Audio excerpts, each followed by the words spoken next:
আজ শেষ হচ্ছে ইরান ও যুক্তরাষ্ট্রের মধ্যে জুনে স্বাক্ষরিত সমঝোতা স্মারকের মেয়াদ এখনও অনিশ্চিত আলোচনা। গাজায় শান্তি পরিকল্পনা বাস্তবায়ন নিয়ে মিশরে হামাসের নতুন নেতার সঙ্গে বৈঠক জ্যারেড কুশনারের।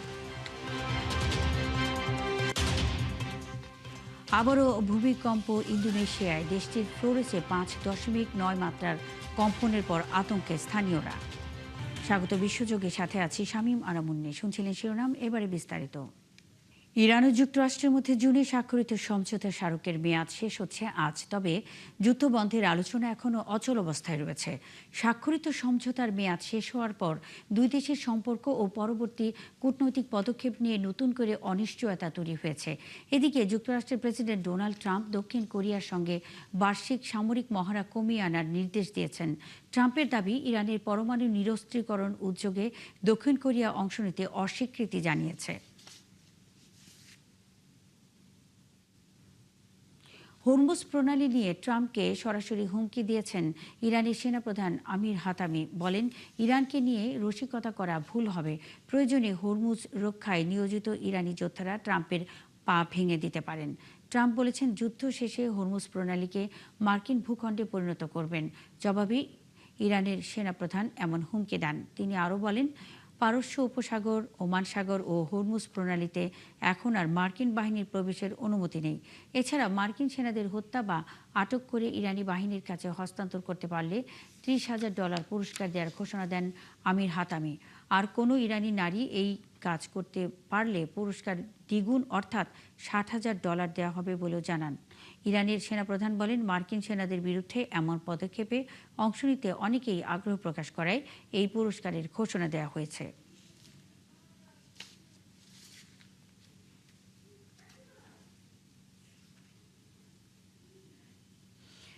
গাজায় যুক্তরাষ্ট্রের সমর্থিত শান্তি পরিকল্পনা বাস্তবায়ন নিয়ে হামাসের সঙ্গে বৈঠক করেছেন মার্কিন প্রেসিডেন্ট ডোনাল্ড ট্রাম্পের মধ্যপ্রাচ্য বিষয়ক দূত জ্যারেড কুশনার। রবিবার মিশরে অনুষ্ঠিত হয় এই আলোচনা। হামাসের নতুন নেতা খলিল আল হাইয়ার নেতৃত্বাধীন প্রতিনিধি দলের সঙ্গে বৈঠক করেন তিনি। বৈঠকে হামাসের অস্ত্র সমর্পণ, গাজা থেকে ইসরায়েলি সেনা প্রত্যাহার এবং মানবিক সহায়তা জোরদার সহ শান্তি পরিকল্পনার বিভিন্ন দিক নিয়ে আলোচনা হয়েছে বলে জানা গেছে। বৈঠকে ট্রাম্পের বোর্ড অব পিসের দূত নিকোলাই স্লাতিনভ ও যুক্তরাজ্যের সাবেক প্রধানমন্ত্রী টনি ব্লেয়ার সহ মিশর, কাতার ও তুরস্কের প্রতিনিধিরা উপস্থিত ছিলেন। গত সপ্তাহে ট্রাম্পের 15 দফা পরিকল্পনা প্রত্যাখ্যান করে ইসরায়েল। দেশটির প্রধানমন্ত্রী বেনিয়ামিন নেতানিয়াহু বলেছেন, হামাস পুরোপুরি নিরস্ত্র না হওয়া পর্যন্ত গাজা থেকে ইসরায়েলি সেনা প্রত্যাহার করা হবে না।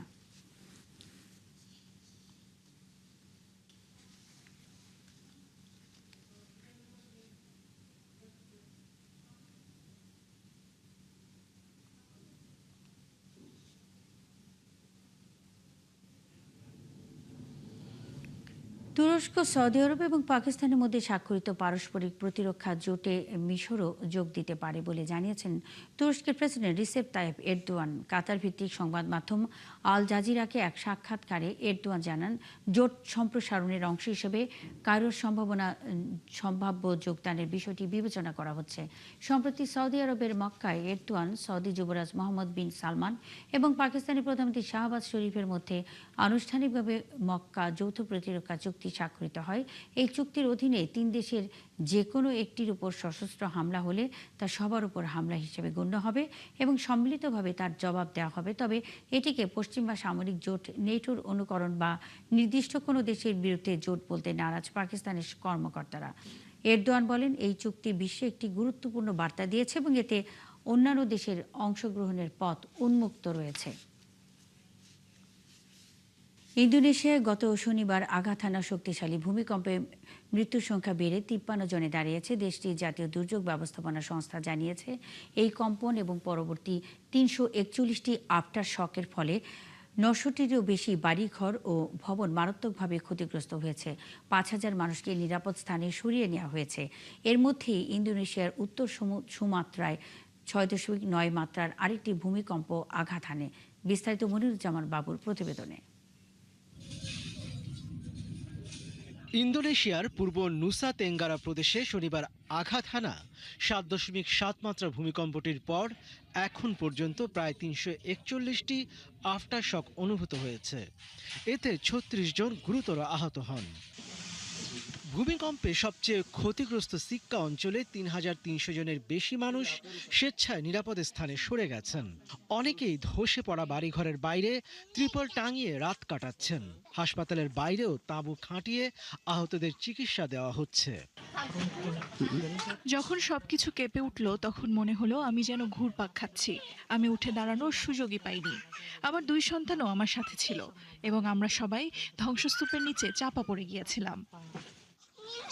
ভূমিকম্পের সময় আমার পুরো ঘরটি ধসে পড়তে শুরু করে এবং আমি ঘরের ভেতরেই আটকা পড়ে যাই। তাই ভূমিকম্পের আঘাতে আমার পা এবং শরীর চাপা পড়ে যায়।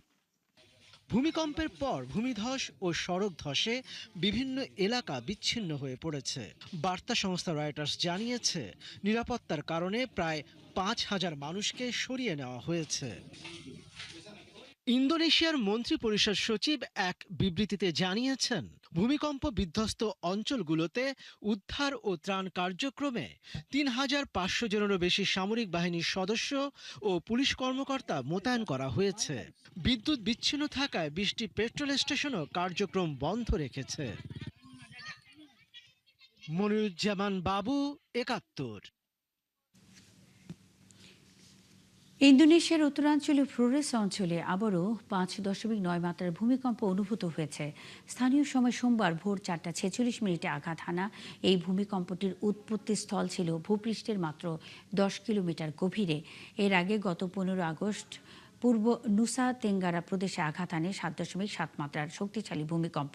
এরপর কয়েক ঘন্টায় ৩৪১টি আফটার শক রেকর্ড করা হয়। এদিকে ওই ভূমিকম্পের প্রায় ১২ ঘন্টা পর উত্তর সুমাত্রায় আঘাত হানে ৬.৯ মাত্রার আরেকটি ভূমিকম্প। এতে অঞ্চল জুড়ে ভূকম্পন পরিস্থিতি নিয়ে নতুন করে উদ্বেগ তৈরি হয়েছে।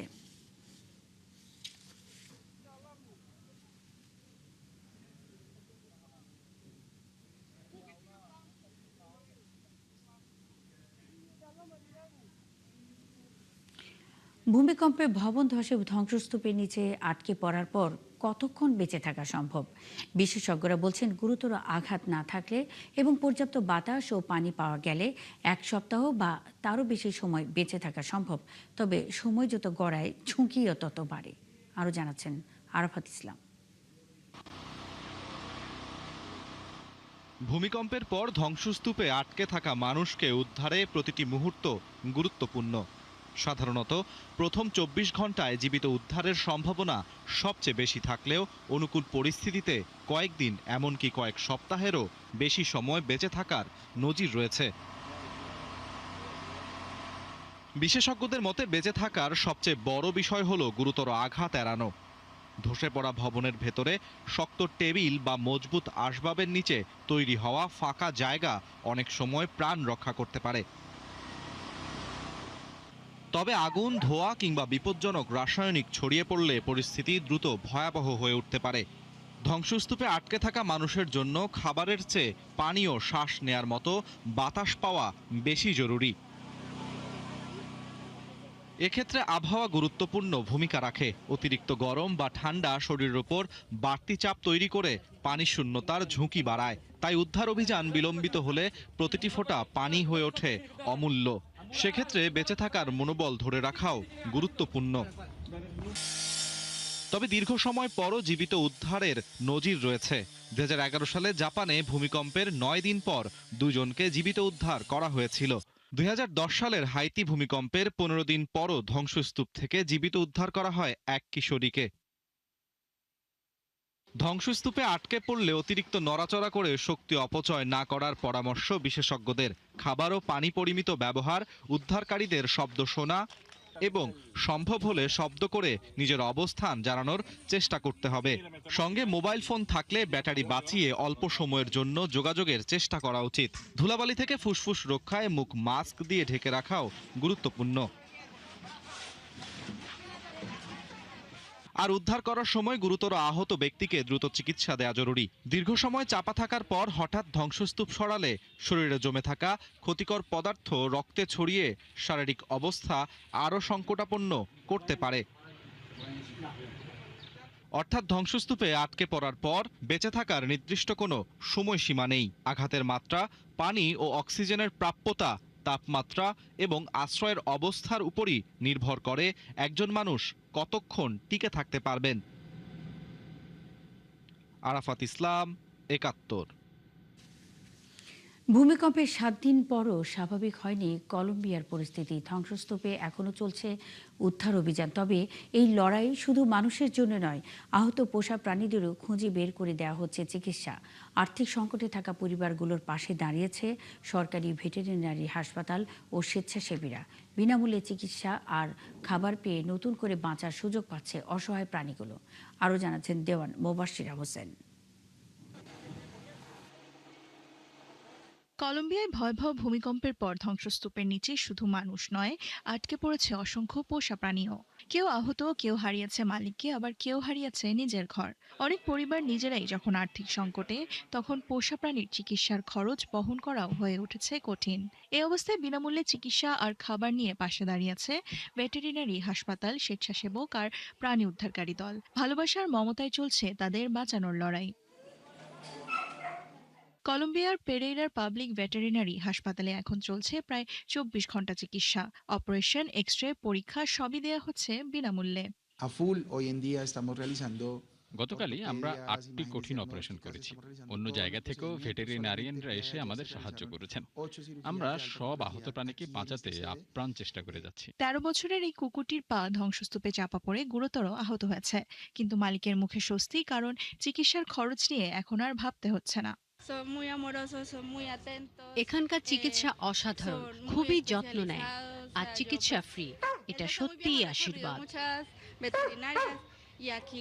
শুধু চিকিৎসা নয়, পেরেইরা হাসপাতাল এখন হয়ে উঠেছে প্রাণীদের খাবার বিতরণের কেন্দ্র। শহরের প্রান্তের আশ্রয় কেন্দ্র আর ক্ষতিগ্রস্ত পরিবারগুলোর কাছে পৌঁছে দেয়া হচ্ছে খাবার। অন্যদিকে ক্যালিতেও চলছে একই লড়াই। উদ্ধারকারীরা ধ্বংসপ্রাপ্ত ভবনে তল্লাশি চালাচ্ছেন, খুঁজছেন জীবিত প্রাণী। এরই মধ্যে ক্যালির অ্যানিমাল ওয়েলফেয়ার সেন্টারে জীবিত অবস্থায় এসেছে শতাধিক প্রাণী। এখনও নিখোঁজ আরও শত শত। ওদের কোনো কথা বলার ক্ষমতা নেই, নিজেদের রক্ষা করারও উপায় নেই। তাই এই কঠিন সময়ে ওদের পাশে থাকাটা আমাদের দায়িত্ব। ভূমিকম্পে মানুষের ক্ষত হয়তো চোখে দেখা যায়, কিন্তু প্রাণীদের ভয় আর কষ্ট প্রকাশের ভাষা নেই। তাই ধ্বংসস্তূপের এই লড়াইয়ে তাদের বাঁচিয়ে রাখার চেষ্টাটাও হয়ে উঠেছে মানবিকতার এক অন্য গল্প। দেওয়ান মুবাশ্শিরা হোসেন, ৭১। যুক্তরাষ্ট্রের হাওয়াই অঙ্গরাজ্যের বিগ আইল্যান্ডে আঘাত এনেছে ক্যাটাগরি 1 হারিকেন লালা। প্রবল বাতাস, ভারী বৃষ্টি আর বড় ঢেউয়ে এরই মধ্যে বিপর্যস্ত দ্বীপের বিভিন্ন এলাকা। বিগ আইল্যান্ড ও মাউইতে বাড়ছে বন্যা ও ভূমিধসের সংখ্যা। ব্যাহত হচ্ছে যোগাযোগ ও বিদ্যুৎ সরবরাহ। বন্ধ করে দেওয়া হয়েছে কয়েকটি নৌ ও 2টি বিমানবন্দর। আরও জানাচ্ছেন চৈতি সরওয়ার। শনিবার যুক্তরাষ্ট্রের হাওয়াই অঙ্গরাজ্যের বিগ আইল্যান্ডে আঘাত হানে হারিকেন লালা। এ সময় বাতাসের সর্বোচ্চ গতিবেগ ছিল ঘন্টায় 80 মাইল। বিগ আইল্যান্ড ও মাউইতে কোথাও কোথাও 254 মিলিমিটার থেকে 381 মিলিমিটার পর্যন্ত বৃষ্টিপাত হয়েছে। তবে হাওয়াইয়ের বিভিন্ন দ্বীপে বৃষ্টির পরিমাণ 635 মিলিমিটার পর্যন্ত ছাড়িয়ে যেতে পারে বলে পূর্বাভাস দিয়েছে ন্যাশনাল হারিকেন সেন্টার। জরুরি ব্যবস্থাপনা সংস্থা জানিয়েছে, বিগ আইল্যান্ডের বিভিন্ন এলাকায় গাছ ও বিদ্যুতের খুঁটি উপড়ে পড়ার খবর পাওয়া গেছে। শনিবার সন্ধ্যা পর্যন্ত অঙ্গরাজ্য জুড়ে প্রায় ৭৬,০০০ গ্রাহক বিদ্যুৎহীন ছিলেন। ঝড়ের প্রভাবে উপকূলীয় এলাকায় বিপজ্জনক জলোচ্ছ্বাসের সতর্কতা জারি করা হয়েছে। এখানে পরিস্থিতি সাধারণত এমন থাকে না, কিন্তু এবার পরিস্থিতি একেবারেই ভিন্ন। গত রাতে আমি সত্যি আতঙ্কিত ছিলাম। সবচেয়ে বেশি ভয় হচ্ছিল সমুদ্রের পানি যদি বাড়তে বাড়তে আমার ঘরে ঢুকে পড়ে। মনে হচ্ছিল ঢেউ এসে ঘর ভেঙে আমাদের সমুদ্রের দিকে ভাসিয়ে নিয়ে যেতে পারে। ঝুঁকিপূর্ণ এলাকা থেকে বাসিন্দাদের নিরাপদ স্থানে সরিয়ে নেওয়ার পাশাপাশি প্রস্তুত রাখা হয়েছে জরুরি আশ্রয় কেন্দ্র। শুধুমাত্র হিলর ওয়াইয়াকিয়া হাই স্কুলে খোলা অস্থায়ী আশ্রয় কেন্দ্রে প্রায় 200 মানুষকে আশ্রয় দেওয়ার প্রস্তুতি নেওয়া হয়েছে। ঝড়ের প্রভাবে বিগ আইল্যান্ডের হিলো ইন্টারন্যাশনাল এবং এলিসন অনিজুকা কোনা ইন্টারন্যাশনাল বিমানবন্দর সাময়িকভাবে বন্ধ করে দেওয়া হয়েছে। এরই মধ্যে স্থগিত হয়েছে অসংখ্য ফ্লাইট। বিগ আইল্যান্ড ও মাউই কান্ট্রির বাণিজ্যিক বন্দরও বন্ধ করা হয়েছে।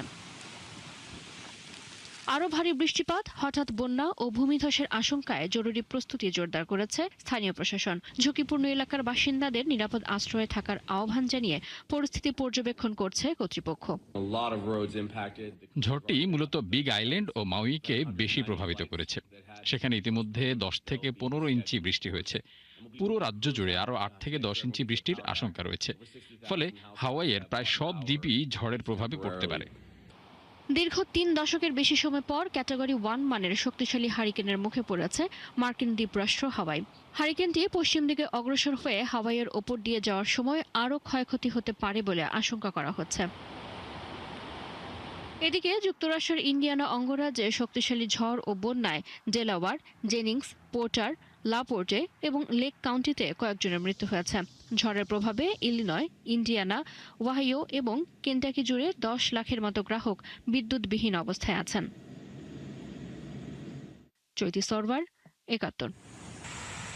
রাশিয়ার সবচেয়ে বড় ড্রোন হামলা চালিয়েছে ইউক্রেন। মস্কোর অভ্যন্তরে অন্তত ৮০০টিরও বেশি ড্রোন দিয়ে এই হামলা চালানো হয়। এতে অন্তত 7 জন নিহত হয়েছেন বলে নিশ্চিত করেছে রুশ কর্তৃপক্ষ। অন্যদিকে ইউক্রেন জুড়ে পাল্টা ক্ষেপণাস্ত্র চালিয়েছে রুশ বাহিনীও। এতে 8 জন নিহত হয়েছে বলে দাবি করেছে ইউক্রেন। বিস্তারিত মনিরুজ্জামান বাবুর প্রতিবেদনে। গত কয়েকদিন ধরে রাশিয়ার গভীরে হামলা চালিয়ে যাচ্ছিল ইউক্রেন। এতে তারা টার্গেট করছিল পণ্যের গুদাম এবং বাণিজ্যিক স্থাপনা। এসব হামলার মাঝেই রাশিয়ায় এবছরের সবচেয়ে বড় ড্রোন হামলাটি চালিয়েছে কিয়েভ। রাশিয়ার রাষ্ট্রীয় বার্তা সংস্থা তাস জানিয়েছে, ড্রোন হামলার মূল লক্ষ্য ছিল মস্কো অঞ্চল, যেখানে রাশিয়ার অনেক শীর্ষ ধনকুবের ও প্রভাবশালী ব্যক্তি বসবাস করেন।